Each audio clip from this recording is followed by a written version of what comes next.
Olá, alunos, eu vou passar, tudo bem? A gente continua, para não perder o costume, no módulo 2 de Economia Keynesiana e Curto Prazo. A gente já está chegando ao final do módulo, a gente tem, acho que tem até aula, da aula 31, acho que até aula 56, não, menos ainda.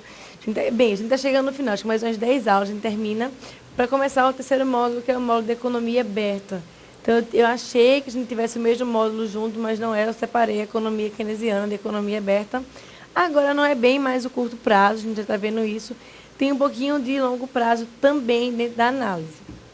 Mas, o que eu quero observar aqui? A gente vai observar na aula de hoje como é que se estabelece o glorioso equilíbrio macroeconômico entre os 4 mercados no curto e no longo prazo.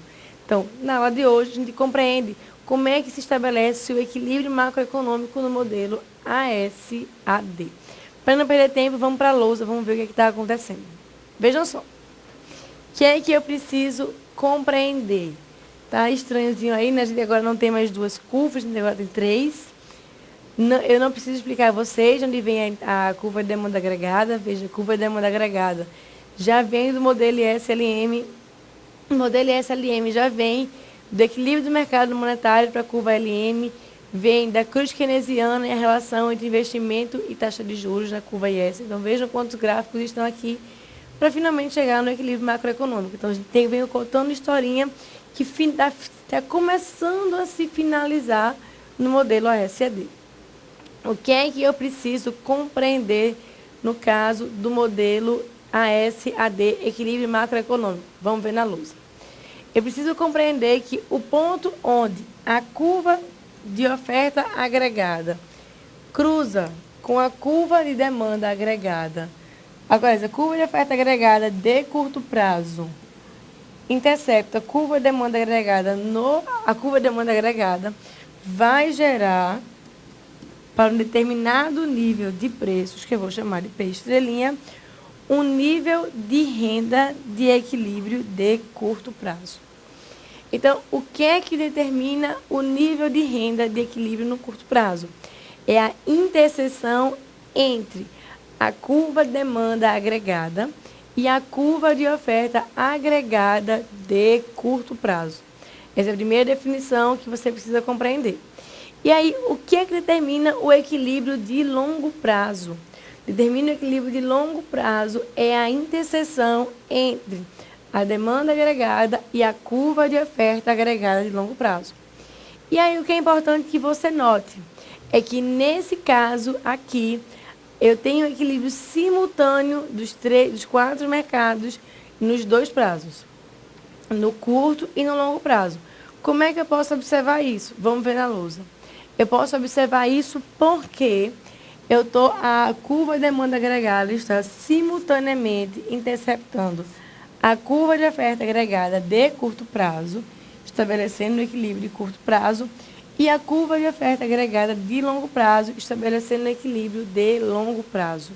Então, quando as 3 curvas estão se interceptando, eu tenho um equilíbrio simultâneo entre mercado de bens e serviços, mercado monetário, mercado de títulos, mercado de fatores, no curto e no longo prazo. Essa é a determinação que eu preciso que você compreenda.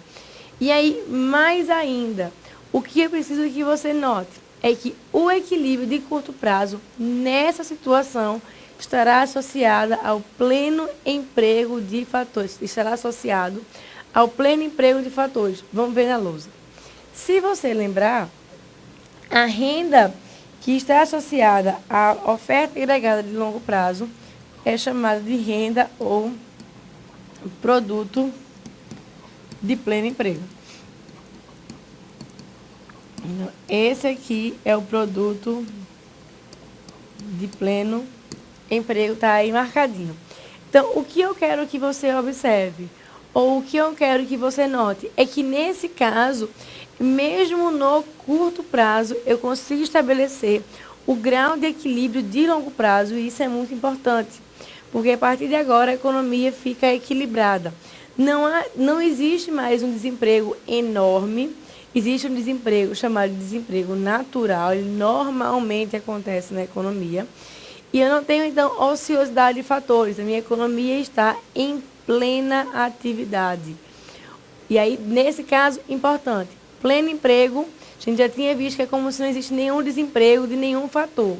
Mas, no caso do mercado de trabalho, existirá uma taxa de desemprego que é normal e que existe em qualquer economia, chamada taxa de desemprego natural. Naturalmente, ela existe na economia. Vamos marcar na lousa. Produto de pleno emprego estará associado à taxa de desemprego natural. Ou seja, o que é essa taxa de desemprego natural? Só para antecipar para você. Essa taxa de desemprego natural é a taxa que existe. É quando, por exemplo, você foi demitido na sexta, você foi admitido na sexta seguinte. Você passou uma semana desempregado.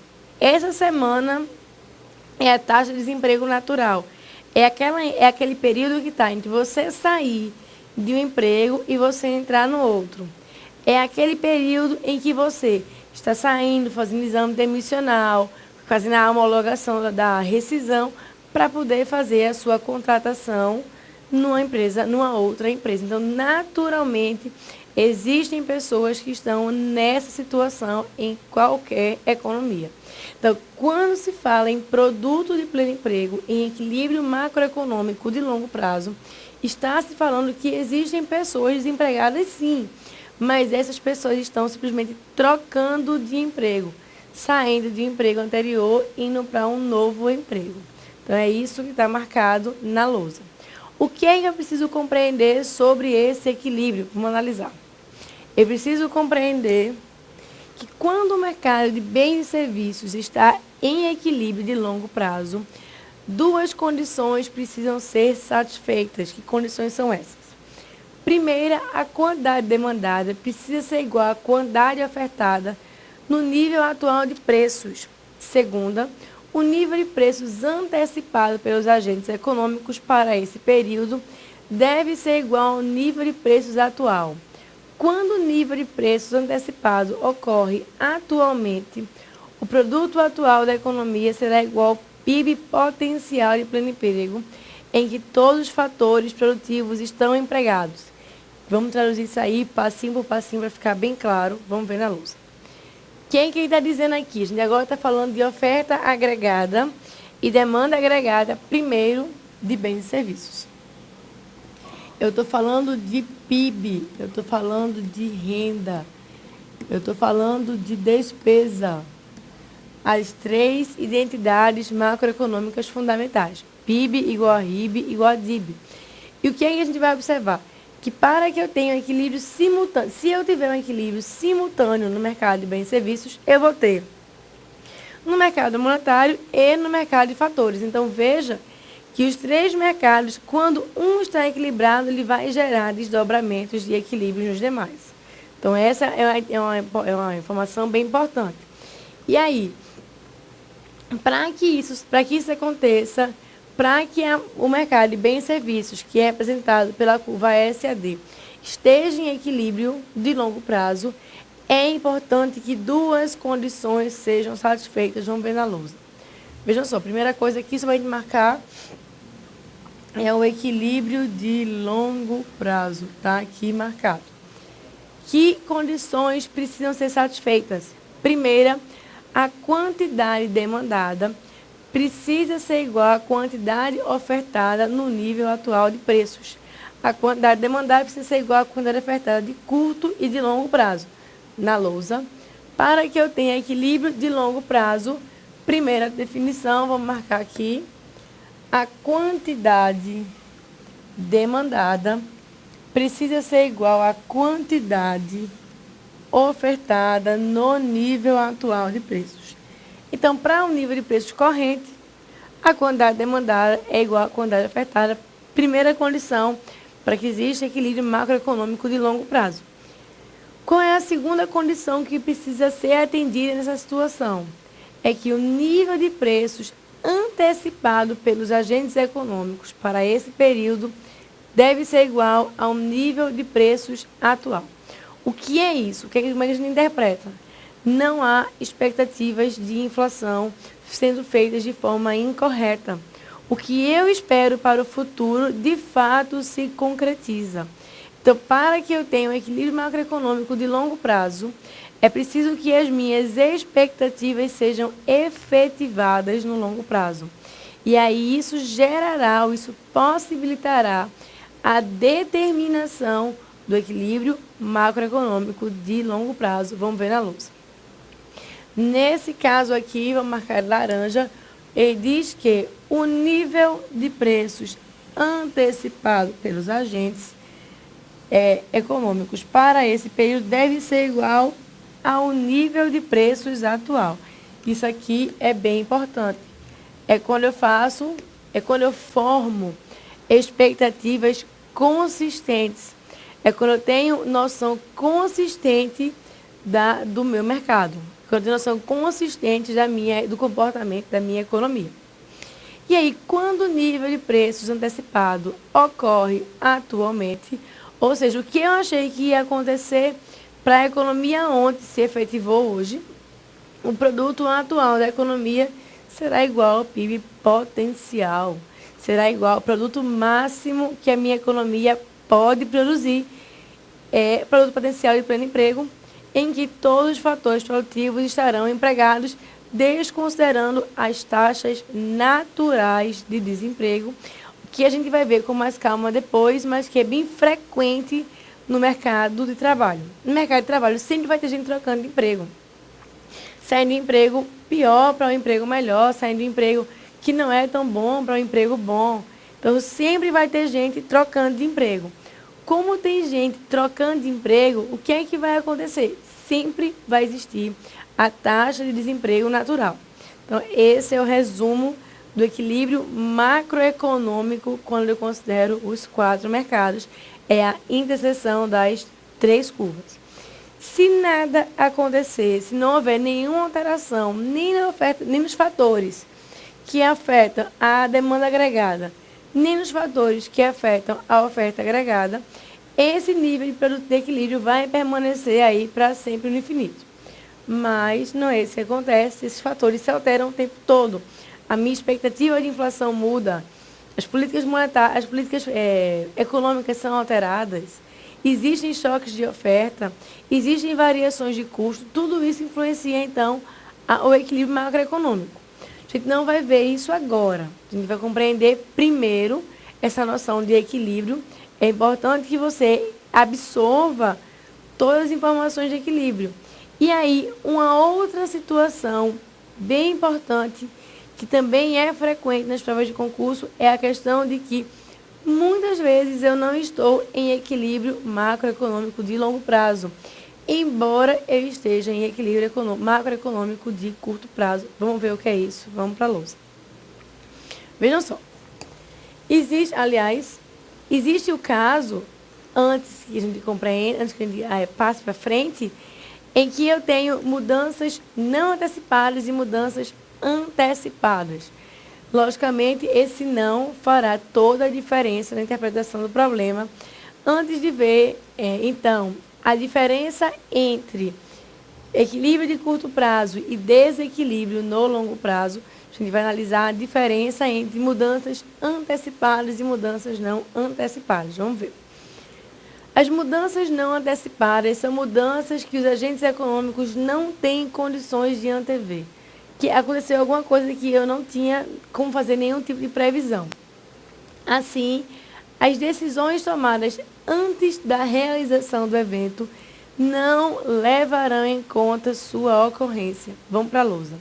Quando eu tiver problemas ou situação de mudanças não antecipadas, as minhas decisões tomadas antes da realização do evento não levarão em conta sua ocorrência. Como assim? Simples de observar. Teve uma reunião do Copom, agora não vou me lembrar qual foi exatamente o número dela, mas todo mundo estava a taxa de juros, estava 12,5% ano passado, 2011. Então, todo mundo esperando, então, que a taxa fosse mantida em 12,5%, já que a inflação estava muito alta. Então, todo mundo lá esperando que ou fosse mantida, aliás, a expectativa é que a taxa de juros fosse mantida na reunião do Copom. Se acontecesse alguma alteração, seria uma alteração um pouquinho para alta. O que foi que aconteceu nesse caso? Houve uma mudança não antecipada, a taxa de juros baixou. Veja que ela vinha no histórico de aumentos sucessivos de 0,25 e ela caiu 0,5% ao ano. Então, essa foi a mudança não antecipada. As pessoas que formaram as suas expectativas anteriormente não levaram em consideração essa redução brusca na taxa de juros, porque ela vinha crescendo a 0,25, como a taxa de juros é muito próxima da determinação da inflação, como a inflação estava alta, se considerava que o governo iria segurar, ou aumentar, ou manter a taxa de juros para poder frear a inflação. Essa definição de inflação e desemprego a gente vai ver mais na frente, e principalmente na parte de economia brasileira, mas só para compreender. Na reunião seguinte, a taxa já tinha baixado para 12% ao ano. O que é que se esperava? Se esperava agora que a taxa baixasse mais uma vez. Quando eu já antecipo o que é que vai acontecer, eu estou na outra situação. Estou na situação das mudanças antecipadas. O que é isso? São alterações previstas pelos agentes econômicos, de modo que eles tenham tempo suficiente para se ajustar às novas condições de mercado. Ou seja, quando a taxa de juros caiu de 12,5 para 12, todo mundo na reunião seguinte, são os 40 dias depois, já imaginava que a taxa fosse cair de 12,5 para 11. De 12 para 11,5. E foi o que de fato aconteceu. Nesse caso, não gerou nenhum susto na economia, porque já era mudança antecipada. As pessoas já acreditavam que aquilo ali iria acontecer. O que é que leva movimentos nas curvas de demanda agregada e oferta agregada? É justamente o primeiro grupo de mudanças. São as mudanças não antecipadas. Quando eu não consigo antecipar a mudança, eu consigo gerar um efeito no equilíbrio macroeconômico. Quando eu já antecipei a mudança, eu não gero nenhuma alteração no equilíbrio macroeconômico. Então, na próxima aula, quando a gente for falar em alterações do equilíbrio, deslocamentos do equilíbrio, a gente vai falar na ocorrência de mudanças não antecipadas. Tem que ficar bem claro isso na sua mente. E aí agora, a gente deu uma paradinha para explicar isso aqui. O que eu preciso compreender? Eu preciso compreender que nem sempre o meu equilíbrio macroeconômico é simultaneamente de curto e longo prazo. Quando isso não acontece, quando essa situação não acontece, quando eu não tenho equilíbrio macroeconômico completo, eu tenho uma situação chamada de hiato do produto ou gap do produto. Vamos ver na lousa o que é isso. Vejam só.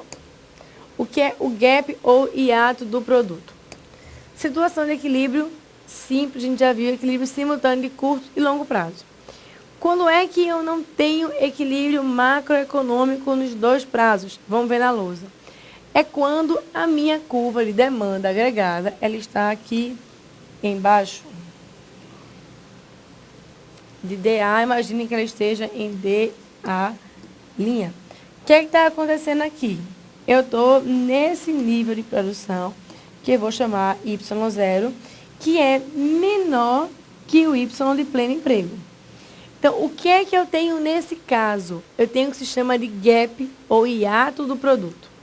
O que é o hiato do produto? É a diferença entre o produto corrente e o produto de pleno emprego. Quanto maior essa diferença, maior o hiato do produto. Quanto menor essa diferença, menor o hiato do produto. Logicamente, qual é a interpretação que eu posso fazer? Quanto maior o gap ou hiato do produto, maior será a minha distância para o pleno emprego. E quanto maior for a minha distância para o pleno emprego, o que é que vai acontecer? Eu vou ter mais desempregos. Desempregos de terra, desempregos de capital, mas principalmente desempregos de mão de obra, desemprego do trabalho. Então, o que o governo quer? Entre outras coisas, na sua formulação política, ele deseja reduzir o gap ou hiato do produto. Vamos ver na lousa. O que o governo deseja realmente é fazer políticas de demanda agregada que levem a demanda agregada a chegar numa condição mais próxima do produto de pleno emprego. Logicamente, por enquanto, a gente não vai ver essas diferenças, mas o que eu quero? Eu quero sair dessa situação e chegar nessa situação aqui. Então, compreensão fundamental. Eu quero estar no equilíbrio macroeconômico total, no equilíbrio macroeconômico perfeito, mas nem sempre isso é possível. Às vezes, a economia está atrás do que a gente chama de produto de pleno emprego. Quanto mais distante, maior o desemprego. E aí o esforço dos governos para colocar a economia mais próxima do pleno emprego possível. Essa informação é bem importante porque esse ato do produto é utilizado, entre outras coisas, para gerar a taxa básica de juros da economia. Então, vejam quantas informações. Quando se falar em determinação da taxa básica de juros, eu vou analisar duas coisas segundo a regra chamada de regra de Taylor. Eu vou analisar o nível de inflação, eu vou analisar o gap do produto. E aí, muitas vezes, quando o gap do produto, o hiato do produto está muito grande, eu vou fazer políticas para empurrar para mais próximo do nível de pleno emprego. Na lousa, eu vou dizer, então, que o hiato do produto, ou gap do produto, vamos escrever aqui,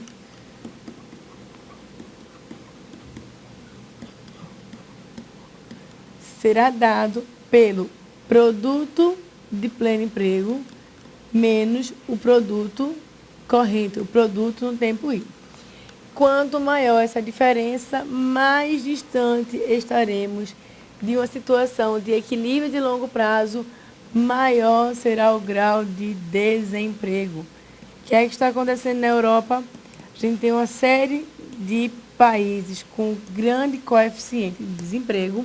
A Espanha, a gente já viu, está com 22% de jovens desempregados.